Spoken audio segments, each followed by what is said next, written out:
तो आइए बच्चों, आज हम पढ़ने वाले हैं आपकी क्लास 8 का यानी वर्ग 8वां का मराठी सब्जेक्ट का 12वां चैप्टर, जिसमें हमें संतवाणी दी गई है। तो आप सभी बच्चे अपनी अपनी मराठी की बुक्स निकाल लीजिए और इसमें आज हम संतवाणी पढ़ेंगे। तो संतवाणी यानी कि संतों ने उनकी ज़ुबान से जो कहा है या जो कुछ भी उन्होंने लिखा है उसे अभंग कहते हैं। वो अभंग हम यहाँ पर पढ़ेंगे। तो सबसे पहला जो अभंग है संतवाणी में का, वो हमको संत एकनाथ का है। तो आप सभी बच्चे अपनी बुक्स निकाल लीजिए और हमारे साथ साथ आप भी इसे अच्छे से पढ़ने की कोशिश कीजिए और अभंग के उच्चार सही तरीके से करने की कोशिश करिए। तो सबसे पहले हम जान लेते हैं संत एकनाथ, इनके ज़िंदगी के बारे में। संत एकनाथ, इनका जन्म 1533 और इनकी मृत्यु 1599 में हुई है। भागवत संप्रदायातील थोर संत कवि। भागवत संप्रदाय में कि क्या है, ये कौन से संप्रदाय से ताल्लुक़ रखते थे, ये भागवत, उनके थोर संत कवी है। 16व्या शतकातील महाराष्ट्राच्या सांस्कृतिक प्रबोधनाचे प्रवर्तक, यानी 16वें सदी में जो है महाराष्ट्र के सांस्कृतिक प्रबोधन के प्रवर्तक रहे हैं ये। एकनाथी भागवत, रुक्मिणी स्वयंवर, भावार्थ रामायण इत्यादी ग्रंथ, अभंग, आख्याने, गवळणी, पदे, भारुडे अशी त्यांची विविध स्वरूपाची खूप लेखन संपदा आहे। यानी कि इन्होंने ये सारी किताबें लिखी हुई हैं। एकनाथी भागवत, रुक्मिणी स्वयंवर, भावार्थ रामायण, ये जो ग्रंथ हैं उनके, ये बहुत प्रसिद्ध है। अभंग, आख्याने, गवळणी, पदे, भारुडे अशी विविध स्वरूपाची, यानी कि ऐसे अलग अलग तरह की लेखन उन्होंने किया हुआ है। बहुश्रुतता, सामान्याच्या उद्धाराची तळमळ, अलंकारिकता, पौराणिक कथा संदर्भ, सुबोधता हे संत एकनाथ महाराजांच्या काव्याचे प्रमुख विशेष होत। यानी बहुश्रुतता और सामान्य उद्धाराची तळमळ, यानी जो आम जनता है, आम लोग है, उनके उद्धार की यानी उनकी कल्याण की जो एक तलमल उनके अंदर थी, वो उनके इसलिए जो भी किताबें लिखी हुई हैं, जो ग्रंथ लिखे हुए हैं, उसके अंदर ये जाहिर होती है। और उसकी वो हमेशा कोशिश करते थे कि मैं जो है, जो सामान्य लोग हैं, जो सामान्य जनता है, उनकी मैं क्या करूं, जो तलमल है उनकी तरक्की के लिए, उनके आगे बढ़ाने के लिए जो उनके अंदर एक तलमल थी, वो यहाँ पर वो जाहिर करते हैं। प्रस्तुत अभंगात माता आणि बाळ यांच्या उदाहरणातून गुरूंचे शिष्याबद्दलचे वात्सल्य पटवून दिले आहे।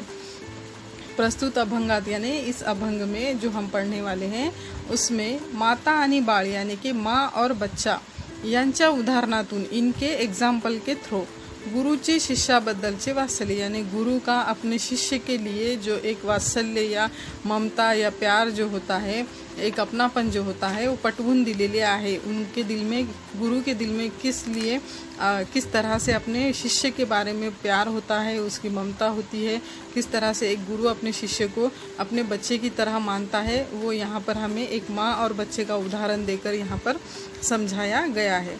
तो चलिए फिर अब हम इस अभंग को पढ़ते हैं और उसे अच्छे से समझते हैं। इस अभंग को पढ़ते वक्त आप सभी बच्चे इसके ऊपर अच्छे से उंगली रखकर पढ़िए और इसके जो उच्चार है वो हमारी तरह ही साफ करने की कोशिश कीजिए। ऐका वाचा म्हणा, यानी कि सुनो, पढ़ो और कहो।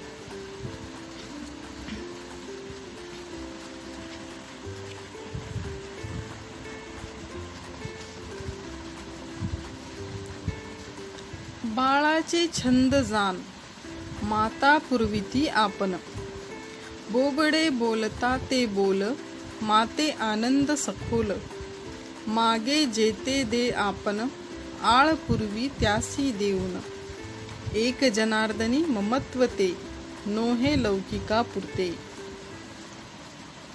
अब इसका मतलब हम जान लेते हैं। बाळाचे छंद जाण, माता पुरविती आपण। बाळ यानी कि बच्चा, एक माँ का बच्चा। छंद यानी कि उसकी ख्वाहिश है या वो क्या करना चाहता है। जान यानी जानना या उसे क्या, किस चीज़ की ज़रूरत है। माता पुरविति आपन, माता यानी कि माँ, पुरविति आपन यानी कि उसकी हर ज़रूरत को पूरा करती है और बिना कहे पूरा करती है। बच्चा अगर कोई चीज़ चाहता है तो माँ उसके बिना कहे ही उसकी हर ज़रूरत को पूरा कर देती है। बोबड़े बोलता ते बोल, माते आनंद सखोल।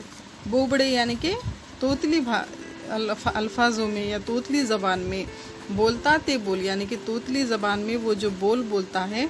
माते आनंद सखोल, माँ को वो क्या करता है, उसके दिल को बहुत वो खुशी देता है, या उसको वो बच्चे के जो तोतले बोल होते हैं, बोबड़े बोल होते हैं, वो उस माँ को बहुत पसंद होते हैं, उसके दिल में वो बहुत खुशी देते हैं। मागे जेते दे आपन, मागे जेते दे आपन यानी कि वो माँ जो है बच्चे ने जो भी चीज़ मांगा वो उसे लाकर देती हैं। आड़ पूर्वी त्यासी देवन यानी उसकी हर जिद को पूरा करती हैं, उसकी हर ज़रूरत को पूरा करती है। माँ जो है बच्चों के किसी भी बात को कभी नहीं टालती है। एक जनार्दनी ममत्व ते यानी कि हम मेरे जो गुरु है, एक जनार्दन गुरु जो है संत एकनाथ के, वो भी उनका भी जो प्यार है, उनके जो ममत्व यानी कि उनकी जो ममता है, उनका जो माँ की तरह जो प्यार है, वो भी क्या है, नोहे लौकिका पुरते यानी वो भी सिर्फ दिखाने के पुरता नहीं है, वो सच में ही क्या करते हैं। मेरे जो गुरु है जनार्दन, वो मुझे अपने दिल से चाहते हैं, उनका प्यार जो है अलौकिक है मेरे लिए। मतलब जिस तरह से एक माँ अपने बच्चे से प्यार करती है, उसकी हर ज़रूरत को बिना कहे जान लेती है, उसके बोबड़े अल्फाजों से, उसकी तोतली ज़ुबान से प्यार करती है, और किस तरह से उसकी हर ज़िद को पूरा करती है, उसी तरह से मेरे जो गुरु है जनार्दन, वो भी मुझसे उतना ही प्यार करते हैं और मेरी हर ज़रूरत को समझते हैं और मेरी हर ज़रूरत को पूरा करते हैं। ये सिर्फ मतलब दिखाने के पुरता नहीं है, वो सच में दिल से मेरे साथ माँ की तरह ही रहते हैं, ऐसा यहाँ पर संत एकनाथ कह रहे हैं। अब नीचे इस अभंग का हमको मराठी में भावार्थ दिया गया है। देखिए यहाँ पे नीचे जो है, सकल संत गाथा खंड दूसरा, संत एकनाथ महाराजांची अभंग गाथा, अभंग क्रमांक 2237, संपादक प्राध्यापक डॉक्टर र.रा. गोस्वामी। इन्होंने ये यहाँ पर हमको उसकी मालूमात दी गई है कि ये अभंग कहाँ से लिया गया है और उसमें कौन सी किताब से लिया गया है और उसके लेखक कौन है, संपादक कौन है। चलिए फिर अब इसका भावार्थ हम समझ लेते हैं। ऊपर जो अभंग पढ़े हमने उसका भावार्थ, आईची आपल्या बाळावर नितांत माया असते, यानी कि माँ की अपने बच्चे पर क्या होती है, बेइंतहा ममता होती है या मोहब्बत होती है अपने बच्चे से। बाळाशी ती एवढी एकरूप झालेली असते, यानी कि अपने बच्चे से एकरूप यानी कि उसके साथ जुड़ जाना, मतलब अपने जिस्म का हिस्सा समझती है या एक बच्चा अपने माँ के जिस्म का एक हिस्सा ही होता है। बाळाशी यानी कि अपने बच्चे से, ती एवढी एकरूप झालेली असते यानी कि वो इतनी एकरूप हो जाती है या उसमें इतनी घुल मिल जाती है कि त्याची इच्छा त्याने न सांगताच तिला कळते, कि उसकी जो इच्छाएं हैं, उसकी जो ख्वाहिशें हैं, वो न कहते हुए भी माँ को समझ में आ जाती है। बाळाचे बोबडे बोल ऐकून मातेला अंतःकरणापासून अतिशय आनंद होतो, यानी कि बच्चे के बाळाचे बोबड़े बोल यानी कि बच्चे के तोतले बोल, उसकी जो तोतली बोली होती है, ऐकून मातेला उसको सुनकर माँ को अंतःकरणापासून यानी कि अपने दिल से, अपने दिल के अंदर से अतिशय आनंद होतो, यानी कि बहुत ज़्यादा खुशी होती है। आनंद यानी खुशी, अंतःकरण यानी अपने दिल में। माता आपल्या बाळाचे सर्व हट्ट पूर्ण करते, यानी कि माँ अपने बच्चे का हर ख्वाहिश या हर जिद को पूरा करती है। हट्ट यानी कि जिद। संत एकनाथ महाराजांना आपले गुरु जनार्दन स्वामी यांच्या ठिकाणी मातेचे वात्सल्य अनुभवास येते, यानी कि इस तरह का उदाहरण दिया, जिस तरह से माँ अपने बच्चे से प्यार करती है, उसकी हर ख्वाहिश, उसकी हर ज़रूरत को पूरा करती है और किस तरह से अपने बच्चे को अपने दिल से चाहती हैं, उसी तरह से संत एकनाथ महाराज इन्होंने अपने गुरु यानी कि अपने जो गुरु है, अपने जो शिष्य टीचर है जनार्दन स्वामी यानी उनका नाम क्या है, जनार्दन स्वामी यांच्या ठिकाणी यानी इनके जगह पर, इनके अंदर मातेचे वात्सल्य अनुभवास येते यानी उनकी जो ममता है, उनका जो प्यार है, गुरु जनार्दन स्वामी का प्यार जो है संत एकनाथ महाराज के लिए वो एक माँ और बच्चे की तरह ही है। संत एकनाथ महाराज म्हणतात यानी कि संत एकनाथ महाराज कह रहे हैं कि गुरु जनार्दन के आपल्याबद्दलचे ममत्व यानी कि मेरे लिए जो ममता है, जो प्यार है, हे मातेच्या वात्सल्यासारखे सखोल यानी कि माँ के ममता की तरह, या माँ के जिस तरह से माँ अपने बच्चे से प्यार करती है उसी तरह से सखोल यानी कि गहरा आणि अंतःकरणापासूनचे आहे यानी कि दिल से है। अंतःकरणापासून यानी कि उनके दिल के अंदर से वो क्या करते हैं, मुझे गहरा ऐसा प्यार करते हैं या मोहब्बत करते हैं मुझसे। सद्गुरु जनु माऊलीच आहेत। सद्गुरु जो है संत एकनाथ महाराज के जो गुरु है सद्गुरु, वो जनु माऊलीच आहे यानी कि वो जैसे कि मेरी माँ ही है। त्यांचे प्रेम अलौकिक आहे, उनका प्यार क्या है, अलौकिक है यानी कि दिखावे के जैसा नहीं है, वो मुझे अपने दिल से प्यार करते हैं। अलौकिक है यानी कि उसकी कोई मिसाल नहीं है या कोई शब्द नहीं है जिससे वो बयान किए जा सके। इस तरह से हमने ये अभंग यहाँ पर पढ़ लिया है। नीचे कुछ शब्दार्थ दिए गए हैं। सखोल यानी कि अतिशय खोल यानी कि बहुत ज़्यादा गहरा। आड़ इच्छा हट्ट, आड़ यानी कि इच्छा या ख्वाहिश या जिद। ममत्व प्रेम यानी कि प्यार। नोहे यानी कि नाही यानी कि नहीं। लौकिका पुरते यानी दाखवण्यापुरते यानी सिर्फ दिखावे के पुरता नहीं है। अलौकिक है यानी कि बहुत कीमती है। इस तरह से हमने इस अभंग को पढ़ लिया है। अब इसके बाद हम दूसरा अभंग देखेंगे। संत श्री निळोबा, इनका ये अभंग है। संत श्री निळोबा, तो इनकी जो जन्म है वो अंदाज़ा यहाँ पर लिखी गई है 1675 और इनकी मृत्यु 1753। संत निळोबा राय हे संत तुकाराम महाराज यांचे शिष्य। ये जो संत निळोबा राय है वो किसके शिष्य है, संत तुकाराम महाराज के शिष्य है।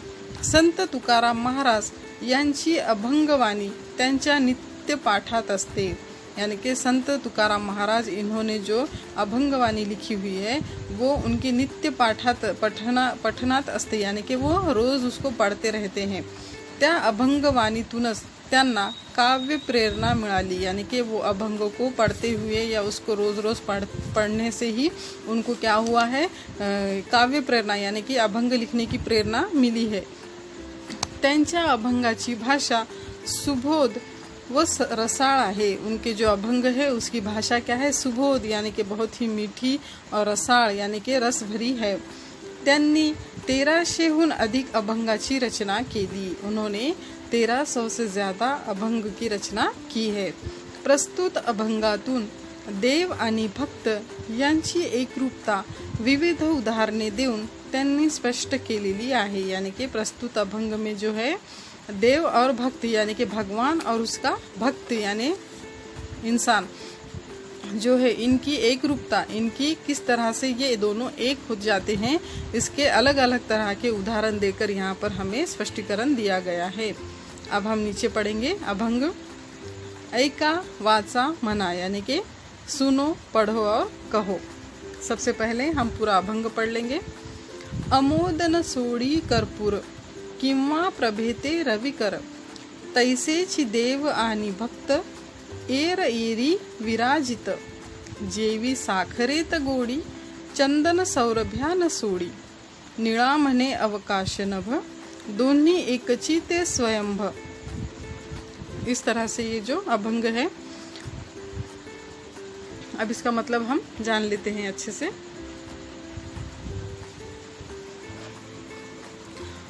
आमोद यानी कि सुगंध, सुवास यानी कि खुशबू। आमोदन सोडी कर्पूर, कर्पूर यानी कि कापूर। आमोदन यानी कि खुशबू, न सोडी यानी नहीं छोड़ती है किसको, कापूर यानी कि कापूर में जो है खुशबू उसको कभी नहीं छोड़ती है, उसकी जो खुशबू है वो हमेशा उसके साथ रहती है। किंवा प्रभेती रविकर, या जिस तरह से प्रभेती यानी कि तेज प्रकाश यानी कि उजाला, रविकर यानी कि सूरज की किरणें। जैसे सूरज की किरणें उजाले को नहीं छोड़ती हैं या चमक को नहीं छोड़ती है, जैसे कि प्रकाश को नहीं छोड़ती है, तैसेची देव आनी भक्त येर येरी विराजित, उसी तरह से देव जो है, तैसेची यानी कि उसी तरह से, जैसे कि खुशबू कपूर का साथ नहीं छोड़ती है, कापूर का साथ नहीं छोड़ती है, जैसे सूरज की किरणों का साथ उजाला नहीं छोड़ता है, उसी तरह से जो है देव अपने भक्तों का साथ नहीं छोड़ता है। येर येरी विराजित, येर येरी विराजित यानी कि वैसे ही देव जो है अपने भक्त के साथ होता है और वो ही उसके साथ हमेशा अच्छा लगता है।